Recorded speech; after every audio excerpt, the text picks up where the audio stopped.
Hi, I'm Bill Moy, and I would like to invite you to the 2017 Accounting and Auditing Conference coming up on November 6th. As part of the planning committee, I believe we've put together a terrific conference for you. It's intended to be a high-level conference to give you updates to the previous conference that we had this past April. We're going to be covering some really hot topics, some of the things that are coming up in new pronouncements, and we've also added a number of new items to this update conference. I also have with me today one of our speakers that's going to be talking about one of the upcoming pronouncements. This is Rod Hurd, and he's going to be talking about lease accounting. Yes, thank you, Bill.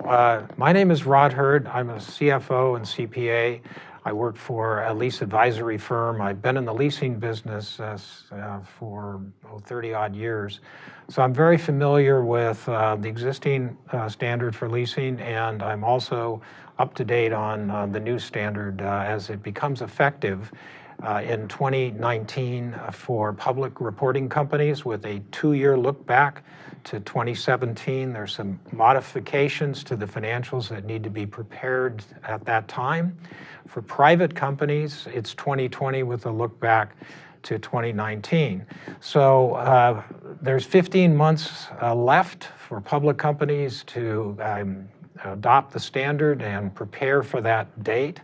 Another extra year for the privates, but this is the time to become aware of the data mining that you have to do, the data analysis, the change in systems. These types of projects take anywhere from 24 to 18 months. So this is the time. So my presentation is going to focus on here's what you need to be ready for, and you can compare and contrast with where you are to where you ought to be. Not only that, it's also important as practitioners to get this information and show this change in presentation to our clients, because they're going to need some education about this also. And we need to educate them on how it's going to affect their financials and how it may affect some of their financing.